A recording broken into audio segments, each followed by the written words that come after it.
et bienvenue sur Comment Pourquoi. Par ces quelques minutes consacrées aux probabilités, je veux vous présenter les probabilités conditionnelles avec une approche légèrement différente des cours de maths habituels. C'est parti, on se concentre. Certaines connaissances concernant les ensembles sont indispensables à la compréhension des premiers pas dans le monde des probabilités. Le cardinal d'un ensemble, l'intersection et l'union de deux ensembles, l'ensemble complémentaire. Ensuite, nous utiliserons ces notions pour donner quelques définitions dans le chapitre des probabilités, et surtout pour insister sur les probabilités conditionnelles. Considérons un ensemble A. Il contient un certain nombre d'éléments. Ce nombre d'éléments s'appelle cardinal de A. Dans cet exemple, cardinal de A égale 15. Un ensemble qui ne contient aucun élément s'appelle l'ensemble vide. Il est noté phi, et on a cardinal de phi égale 0. Si deux ensembles A et B ont quelques éléments en commun, mais pas tous, alors la partie commune s'appelle l'intersection et se note A inter B. L'intersection de deux ensembles se traduit par la conjonction « et » quand on l'exprime en français. Un élément de A inter B a les caractéristiques de A et de B. L'ensemble des éléments qui appartiennent au moins à A ou à B s'appelle A union B. La réunion de deux ensembles se traduit par la conjonction « ou » quand on l'exprime en français. Un élément de A union B a au moins la caractéristique de A ou de B. Et on a cardinal de A union B égale cardinal de A, c'est-à-dire le nombre de croix, plus cardinal de B, c'est-à-dire le nombre de cercles, moins cardinal de A inter B, pour ne pas compter les croix cerclées deux fois. Dans un ensemble oméga, on considère un sous-ensemble A. Tous les éléments qui appartiennent à oméga mais pas à A sont dans l'ensemble qui s'appelle le complémentaire de A dans oméga et se note A bar. L'intersection de A et de A bar est donc vide et leur réunion vaut oméga. D'après l'égalité précédente qui donne le cardinal de la réunion de deux ensembles, on peut alors écrire cardinal de A union A bar égale cardinal de A plus cardinal de A bar moins cardinal de A inter A bar. Mais comme leur intersection est vide, cela revient naturellement à écrire cardinal de A plus cardinal de A bar égale cardinal de oméga. On considère maintenant un ensemble B qui a une intersection non vide avec un ensemble A et une intersection non vide avec le complémentaire de A dans oméga, A bar. La réunion de B inter A avec B inter A bar donne évidemment B. Et l'intersection de B inter A avec B inter A bar est vide. Par conséquent, cardinal de B inter A plus cardinal de B inter A bar égale cardinal de B. Nous allons maintenant consigner tous ces résultats dans un tableau. Vous noterez qu'il n'est pas nécessaire de représenter l'ensemble A bar. Quand on connaît A et oméga, on sait où se situe A bar. On a donc cardinal de A plus cardinal de A bar égale cardinal de oméga. Cardinal de B plus cardinal de B bar égale aussi cardinal de oméga. Et cardinal de A inter B plus cardinal de A inter B bar égale cardinal de A. L'ensemble A inter B se trouve à l'intersection de la colonne qui représente A et de la ligne qui représente B. De même, on peut lire aussi cardinal de A inter B plus cardinal de A bar inter B égale cardinal de B. Et aussi sur le même modèle, cardinal de A bar inter B plus cardinal de A bar inter B bar égale cardinal de A bar. Et enfin, cardinal de A inter B bar plus cardinal de A bar inter B bar égale cardinal de B bar. Nous venons de voir les éléments essentiels du chapitre sur la théorie des ensembles qui vont nous servir pour comprendre les rudiments de probabilité et surtout la notion de probabilité conditionnelle. Donnons maintenant la définition des mots de vocabulaire utilisés pour les probabilités. Dans un contexte donné, une population, une production d'usine, un jeu de cartes, des jetons ou des billes, des dés, etc., on définit une expérience et on observe le résultat. L'ensemble de tous les résultats possibles s'appelle l'univers des possibles ou tout simplement l'univers. Il est souvent symbolisé par la lettre grecque oméga. Par exemple, dans le contexte un jeu de 52 cartes, L'expérience étant, je tire au hasard une carte. Alors l'univers est l'ensemble des cartes du jeu. Et cardinal de oméga égale 52. Si on choisit le contexte d'un jeu de belote qui comprend les 32 cartes qui ont la plus forte valeur faciale, et l'expérience qui consiste à tirer au hasard une carte, alors cardinal de oméga égale 32.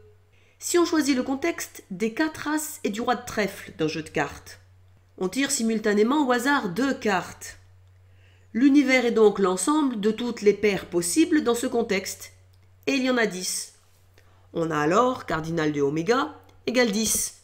Dans un univers, on choisit de rassembler tous les éléments qui répondent à une caractéristique en commun. On donne un nom au sous-ensemble de oméga ainsi formé, A par exemple. On ne dessine pas les éléments des divers ensembles quand on parle du cas général. Le nombre d'éléments contenus dans A est cardinal de A. En probabilité, A s'appelle un événement. Et le rapport de cardinal de A à cardinal de oméga s'appelle, par définition, la probabilité de l'événement A, sous-entendu dans l'univers oméga. Cette formule est assez naturelle pour un bon nombre d'entre vous. Par exemple, si on tire une carte au hasard dans un jeu de 32 cartes et qu'on appelle T l'événement, la carte représente une tête, la probabilité de l'événement T est le nombre de têtes divisé par le nombre de cartes, c'est-à-dire cardinal de T sur cardinal de oméga, soit 12 sur 32, qui peut se traduire par il y a 12 possibilités sur 32 cartes de tirer une tête. La notion de probabilité est en fait assez naturelle. Reprenons l'exemple où oméga est l'ensemble des 10 paires de cartes possibles constituées à partir des 4 as et du roi de trèfle. Ce sous-ensemble A est l'événement, la paire comprend un roi. Ce sous-ensemble B est l'événement, les 2 cartes sont noires. L'événement, les 2 cartes sont rouges et représenté par ce sous-ensemble. L'événement, la paire comprend une dame est représenté par ce sous-ensemble. Il est vide, c'est phi. C'est un événement impossible dans cet univers. L'événement, la paire comprend au moins un as est représenté par oméga. C'est l'événement certain. D'après la définition de la probabilité d'un événement, à savoir P de A égale cardinal de A sur cardinal de oméga, on en déduit facilement que P de oméga égale cardinal de oméga sur cardinal de oméga égale 1. Et que P de phi égale cardinal de phi sur cardinal de oméga et ça vaut 0. D'autre part, comme dans oméga, le plus grand ensemble possible, c'est oméga lui-même, et que le plus petit, c'est phi, alors la plus grande valeur possible d'une probabilité, c'est 1, et la plus petite, c'est 0. Une probabilité, qu'elle soit du niveau élémentaire que nous traitons ici, ou d'un haut niveau mathématique, est toujours comprise entre 0 et 1. L'ensemble A bar s'appelle en probabilité l'événement contraire de A. On a vu au début de cette leçon que cardinal de A plus cardinal de A bar égale cardinal de oméga. En divisant de part et d'autre de cette égalité par cardinal de oméga, on obtient P de A plus P de A bar égale 1. Relation très importante dans le monde des probabilités. Maintenant, soyez conscients de ce récapitulatif qui met en évidence le vocabulaire utilisé dans le domaine des ensembles et utilisé dans le domaine des probabilités pour désigner la même chose. Reprenons maintenant cet exemple d'univers. On tire 2 cartes au hasard parmi les 4 as et le roi de trèfle d'un jeu de cartes. Pour calculer la probabilité des événements A, la paire comprend un roi, de l'événement contraire de A bar, la paire ne comprend pas de roi, de l'événement B, les 2 cartes de la paire sont noires, de l'événement B bar, les 2 cartes de la paire ne sont pas noires, et des intersections 2 à 2 de ces 4 événements, on peut le faire à partir du cardinal de chaque sous-ensemble, et on peut consigner tout cela dans un tableau. On commence par cardinal de oméga qui vaut 10, puis cardinal de A qui vaut 4, les 4 paires qui sont dans A. Puis on complète cardinal de A bar qui vaut 6, ce sont les 6 paires qui ne sont pas dans A, et 4 plus 6 égale 10. Puis on passe à cardinal de B qui vaut 3, et on complète cardinal de B bar qui vaut 7, 3 plus 7 égale 10. Et ensuite, on note le cardinal de l'intersection de A et de B qui vaut 2, ce sont les 2 paires qui comportent un roi et un as noir. Les autres valeurs se calculent pour que les additions sur les lignes et sur les colonnes soient vérifiées. À partir de ce tableau, dans le cas général de 2 sous-ensembles A et B d'un ensemble oméga et leur complémentaire dans oméga, on divise toutes les valeurs par cardinal de oméga pour obtenir un tableau de probabilité dans le cas général de deux événements A et B d'un univers oméga et de leurs événements contraires. Et pour cet exemple, l'application numérique donne ces quelques valeurs. Revenons maintenant au cas général. Les égalités rouges ont déjà été vues. La probabilité d'un événement ajoutée à la probabilité de son événement contraire vaut toujours 1. Les autres égalités sont toutes construites sur le même principe. Regardons l'égalité jaune par exemple. P de A inter B plus P de A bar inter B égale P de B. Cette égalité a un nom, la formule des probabilités totales. Elle n'a rien d'extraordinaire, elle provient de ce dessin. Cette formule peut s'écrire pour plus de deux événements. Par exemple, choisissons trois événements A1, A2 et A3 dans oméga, dont l'intersection est vide et la réunion vaut oméga. Puis un événement B qui a une intersection avec chacun des trois événements A1, A2, A3. Alors, cardinal de B inter A1 plus cardinal de B inter A2 plus cardinal de B inter A3 égale cardinal de B. Puis en divisant de part et d'autre de l'égalité par cardinal de oméga, on obtient la formule des probabilités totales associées à cet exemple.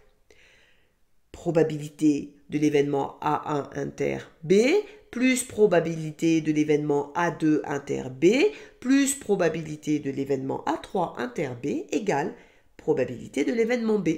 Et enfin, pour ne pas confondre événement incompatible avec événement indépendant, il faut bien comprendre ce qu'il signifie, ce qui va nous mener aux probabilités conditionnelles. Sur cet exemple, l'intersection de A et C est vide. Les événements, la paire comprend un roi et les deux cartes sont rouges, sont incompatibles, car le roi est noir. De même, les événements B et C, les deux cartes sont rouges et les deux cartes sont noires, sont incompatibles aussi. Leur intersection est vide. Deux événements sont incompatibles si leur intersection est vide. Par contre, les événements A et B ne sont pas incompatibles. Il est possible de trouver au moins une paire qui contienne un roi avec deux cartes noires. En fait, il y en a deux. Exprimons la probabilité de l'union puis de l'intersection de deux événements quelconques. Dans le cas général, à partir de l'égalité cardinal de A union B égale cardinal de A plus cardinal de B moins cardinal de A inter B, on calcule P de A union B par la définition, c'est égal à cardinal de A union B sur cardinal de oméga. Et en remplaçant cardinal de A union B par son expression, on a donc cardinal de A plus cardinal de B moins cardinal de A inter B sur cardinal de oméga. Ce qui peut s'écrire aussi cardinal de A sur cardinal de oméga plus cardinal de B sur cardinal de oméga moins cardinal de A inter B sur cardinal de oméga. Chaque fraction est la définition d'une probabilité. La première, c'est probabilité de l'événement A. La deuxième, c'est probabilité de l'événement B. Et la troisième, c'est probabilité de l'événement A inter B. Ce qui donne la relation du cas général, P de A union B égale P de A plus P de B moins P de A inter B. On applique cette relation dans le cas particulier de deux événements incompatibles, C et A par exemple. Leur intersection est donc l'ensemble vide et la probabilité de C inter A égale 0. P de C union A égale P de C plus P de A moins P de C inter A devient P de C union A égale P de C plus P de A. On a ici le résultat suivant. Pour deux événements incompatibles, la probabilité de l'union égale la somme des probabilités. Un cas particulier d'événements incompatibles, ce sont des événements contraires, A et A bar. Donc si on applique la relation précédente à A et A bar, cela devient P de A union A bar égale P de A plus P de A bar, mais A union A bar c'est oméga, et P d'oméga ça vaut 1. On a donc cette relation que nous avons déjà démontrée, P de A plus P de A bar égale 1. Reprenons encore une fois cet univers et ces deux événements. La probabilité que l'événement A se réalise dans l'univers oméga est cardinal de A sur cardinal de oméga. Dans cet exemple, ça vaut 4 sur 10, c'est-à-dire 0,4. Je vous rappelle qu'une probabilité a une valeur positive toujours inférieure ou égale à 1. De même, la probabilité que l'événement B se réalise est 0,3. Intéressons-nous maintenant à la probabilité que A se réalise, sachant que B est réalisé. Comment l'imaginer? Quelqu'un a fait le tirage de deux cartes mais ne vous les montre pas. Il vous dit simplement « les deux cartes sont noires ». Quelle est alors la probabilité pour que la paire contienne un roi? Vous savez que les deux cartes sont noires. L'événement certain n'est plus oméga pour vous. Dans cette situation, c'est B, l'événement certain. Elles sont noires. Cette probabilité est parfois notée P de A rapporté à B, c'est-à-dire que B est devenu la référence pour le calcul. Tout ce qui est extérieur à B disparaît sur le dessin. Et tout ce qui concerne B bar et oméga disparaît de ce tableau. La probabilité de l'événement A, sachant que B est réalisé, se calcule à l'aide de la définition. C'est le quotient du cardinal de la partie de l'événement qui nous intéresse, ici c'est A inter B, par le cardinal de l'événement certain, ici c'est B. P de A rapporté à B se note aussi P de A sachant B. C'est une probabilité conditionnelle. C'est la probabilité de la réalisation de l'événement A conditionnée à la réalisation de l'événement B. Reprenons la définition, puis divisons numérateur et dénominateur par cardinal de oméga, et nous obtenons une relation importante. P de A sachant B égale P de A inter B sur P de B. De la même façon, on peut obtenir P de B sachant A égale P de A inter B sur P de A. En revenant à l'exemple numérique, pour calculer la probabilité que A se réalise sachant que B est réalisé, on peut soit partir de la définition car on connaît le cardinal des divers ensembles et on a P de A sachant B égale cardinal de A inter B, c'est 2, divisé par cardinal de B, c'est 3, donc le résultat 2 tiers. Ce qui signifie bien qu'on a 2 chances sur 3 qu'une des deux cartes au moins soit un roi, sachant qu'elles sont toutes les deux noires. On peut aussi utiliser l'égalité P de A sachant B égale P de A inter B sur P de B, qui fait intervenir les probabilités, et qui est indispensable quand le problème ne donne pas accès au cardinal de chaque ensemble, mais directement aux probabilités. Ici, on calcule P de A inter B qui vaut 0,2. On avait déjà calculé P de B qui vaut 0,3. Et le rapport vaut effectivement 2 tiers. À ce stade, une remarque s'impose. P de A sans précision de l'événement auquel cette probabilité est conditionnée, et la probabilité que l'événement A se réalise, sachant que oméga s'est réalisé. P de A pourrait se noter P de A sachant oméga, mais l'indice oméga n'est pas précisé pour alléger la notation. Choisissons un autre exemple. L'univers oméga est l'ensemble des élèves d'un lycée français.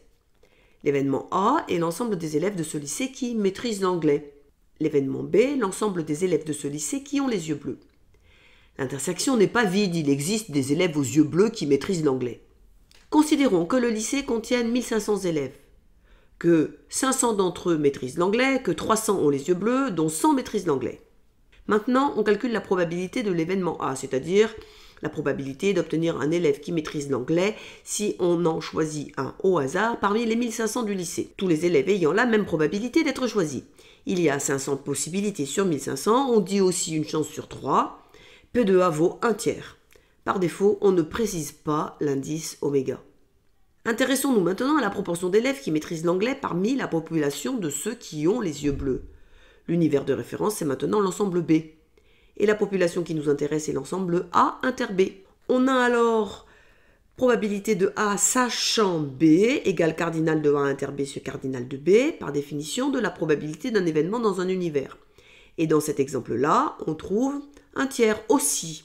Et quand on a P de A sachant B égale P de A, alors la proportion de A parmi oméga est la même que la proportion de A parmi B. On dit que A est indépendant de B.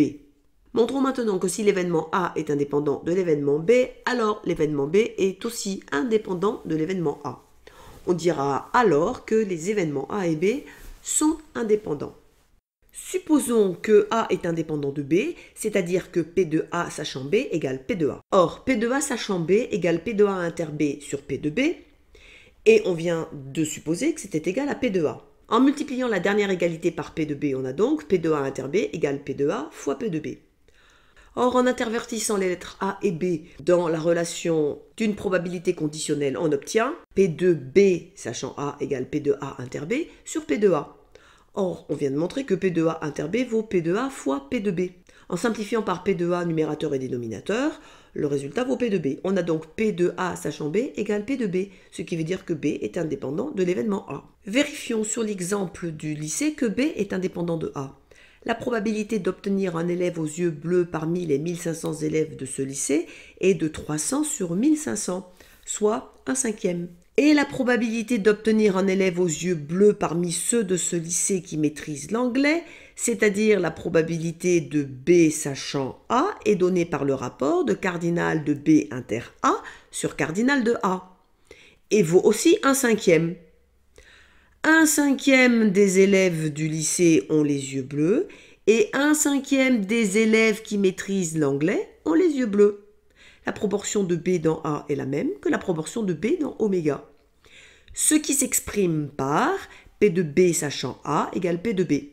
On vérifie bien que les événements A et B sont indépendants. Dans le cas général, on a donc probabilité de A sachant B égale probabilité de A inter B sur P de B, ce qui entraîne P de A inter B égale P de A sachant B fois P de B.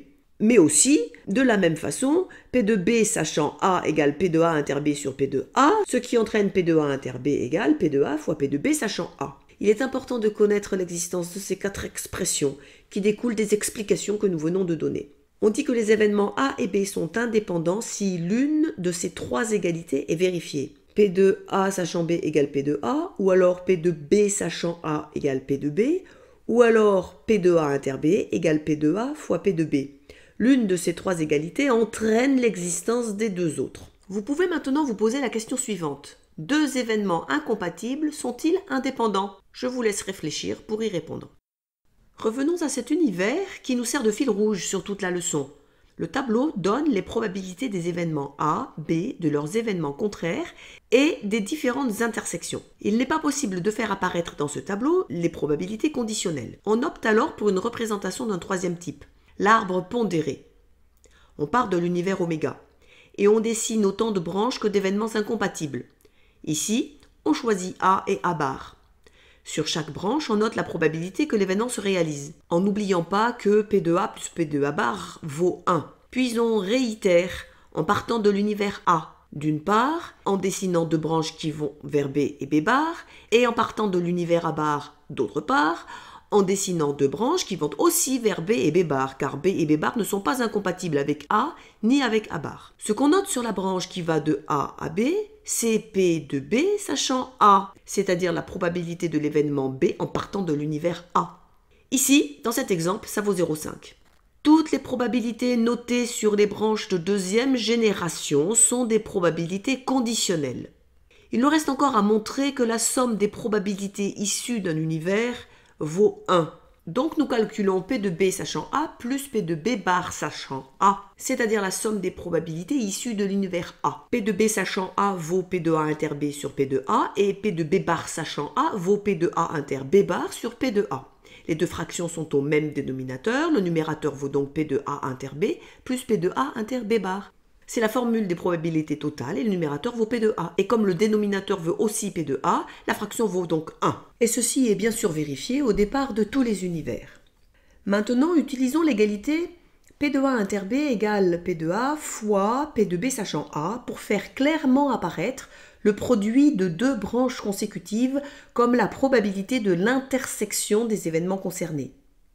De plus, on peut aussi utiliser la formule des probabilités totales en additionnant P de A inter B avec P de A bar inter B.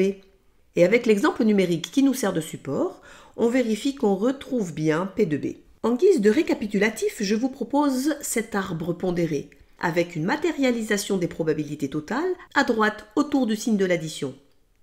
Par exemple, si on suit les flèches bleu clair, il faut lire P de A inter B bar plus P de A bar inter B bar égale P de B bar. Le même P de B bar qu'on retrouve en début d'arbre s'il est construit en commençant par les branches B et B bar. On peut poursuivre cette construction jusqu'aux probabilités totales qui redonnent P de A et P de A bar. Et on s'arrêtera là.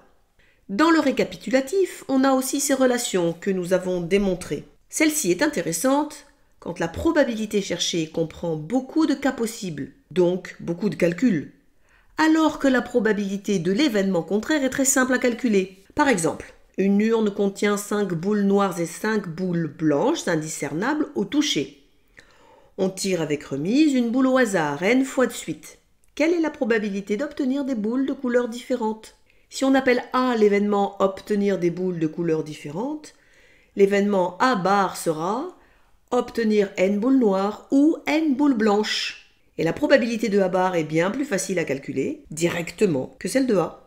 Donc on calcule la probabilité de A bar, je vous laisse trouver que c'est égal à 2 fois 1/2 à la puissance n, et on en déduira la probabilité de l'événement cherché, c'est-à-dire 1 moins P de A bar, ce qui donne 1 moins 1/2 à la puissance n-1.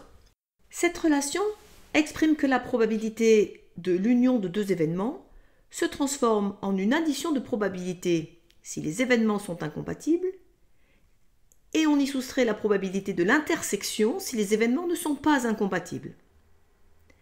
Cette relation exprime que la probabilité de l'intersection de deux événements se transforme en un produit de probabilités si les événements sont indépendants. Et si les événements ne sont pas indépendants, le produit fait intervenir une probabilité conditionnelle sur B ou sur A. Cette dernière double égalité est très importante et elle est utilisée à chaque exercice sur les probabilités conditionnelles. Voici un exemple. Des étudiants se préparent à un examen. 3 professeurs, notés symboliquement X, Y et Z, sont susceptibles de donner le sujet. D'après des statistiques des années précédentes et aussi d'après les autres charges d'examen prévues, les étudiants, ardents probabilistes, évaluent à 35% la probabilité pour que ce soit X qui donne le sujet, 40% la probabilité pour que ce soit Y, 25% la probabilité pour que ce soit Z. Par ailleurs, les étudiants redoutent qu'un certain chapitre, que nous noterons R, et qu'ils ont du mal à assimiler, ne sortent à l'examen. Fin psychologue, les étudiants évaluent à 10% la probabilité pour que sorte le chapitre R si c'est X qui donne le sujet. 40% la probabilité pour que sorte le chapitre R si c'est Y qui donne le sujet. Et 82% la probabilité pour que sorte le chapitre R si c'est Z qui donne le sujet. Inutile de dire à quel professeur vont les sympathies des étudiants. Le jour J arrive et l'événement tant redouté se produit, le chapitre R est posé à l'examen. Sachant cela, calculez la probabilité pour que le sujet ait été donné par X. Pour résoudre cet exercice, vous aurez besoin de la formule des probabilités totales pour calculer P de R, en utilisant l'intersection de l'événement R avec chacun des 3 événements X, Y, Z. Après quelques lignes de calcul, vous devez trouver que la probabilité que ce soit le professeur X qui ait posé le sujet, sachant que le chapitre R est sorti, est de 0,0 puissance 75.